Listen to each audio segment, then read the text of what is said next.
नमस्कार। महंगाई कमर तोड़ रही है। पेट्रोल और डीजल के दामों में आग लगी हुई थी और आज मोदी सरकार ने बहुत बड़ा एहसान किया और एक्साइज ड्यूटी को घटाया गया है। और जैसा कि अपेक्षित था, नोएडा के कमांडो वॉरियर एंकरों में तो मान लो दिवाली मनने लगी और कितना बड़ा काम मोदी सरकार ने कर दिया। लेकिन आइए थोड़ी सी तफ्तीश करते हैं और थोड़ी सी असलियत समझते हैं आखिर किया क्या है। पेट्रोल का दाम अभी 105 रुपए 41 पैसे प्रति लीटर है। पिछले 2 महीनों में ये 10 रुपया प्रति लीटर बढ़ा था और अब ये 9 रुपए 50 पैसे प्रति लीटर घटाया जाएगा एक्साइज ड्यूटी के कट से। डीजल का दाम 96 रुपए 67 पैसे प्रति लीटर था। ये भी 10 रुपए बढ़ा था पिछले 2 महीनों में चुनावों के बाद और ये 7 रुपए से कम होगा। तो आप देख सकते हैं कि दोनों दाम 2 महीने के पहले वाला जो लेवल था उससे ऊपर ही रहेंगे, उसके नीचे नहीं जाएंगे। 2 महीनों में 10-10 रुपए की बढ़त हुई थी पेट्रोल और डीजल पर। तो पहली बात यह कहनी जरूरी है कि जस का तस मामला 2 महीने पहले का हुआ है। अब आइए बात करते हैं कि 2014 में जब यूपीए की सरकार थी तो पेट्रोल पर एक्साइज ड्यूटी लगती थी 9 रुपए 48 पैसा और डीजल पर लगती थी 3 रुपए 56 पैसा। ये एक्साइज बढ़ाकर मोदी सरकार 27 रुपए 90 पैसे प्रति लीटर पर ले गई पेट्रोल के लिए और 21 रुपए 80 पैसे पर लीटर ले गई डीजल के लिए। आज के घटाने के बाद 19 रुपए 90 पैसे प्रति लीटर एक्साइज पेट्रोल की रहेगी और 15 रुपए 80 पैसे 28 प्रति लीटर डीजल की रहेगी। 1990 कंपेयर करिए 948 से और 1580 कंपेयर करिए 356 से।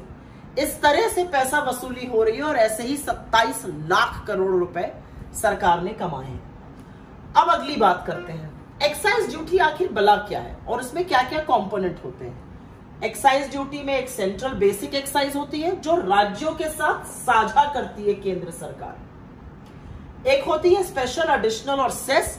ये सिर्फ और सिर्फ केंद्र सरकार रखती है और ये करीब 68% हिस्सा हो जाता है।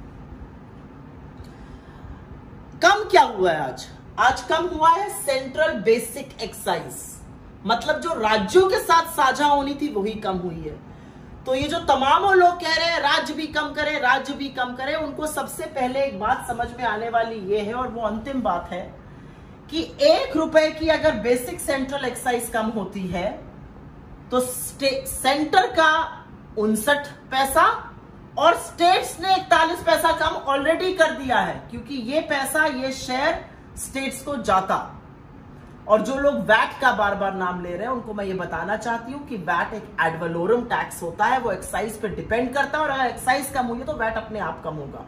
लेकिन कुछ भी करने से पहले सरकार ने, क्योंकि सेंट्रल एक्साइज को कम किया है, ऑलरेडी स्टेट्स ने प्रति 1 रुपए पर 41 पैसा अपने आप स्वतः स्टेट्स का कम हो गया है।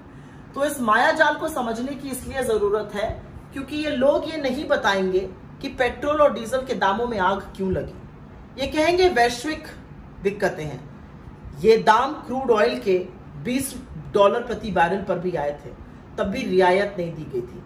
आज भी ये आधी अधूरी सहायता है और पता नहीं कितना वक्त लगेगा फिर से ये 9.5 रुपए और 7 रुपए बढ़ जाने में, क्योंकि मात्र 2 महीने के अंतर ये सब बढ़ गया था चुनावों के बाद। तो आंकड़ों को समझिए, दिमाग को खोलिए और सवाल पूछिए, क्योंकि ये पैसे सरकार के नहीं है, ये पैसे आपसे ही लूटकर आपको ही वापस थोड़े कम रूप में दिए जा रहे हैं और वाहवाही लूटी जा रही है।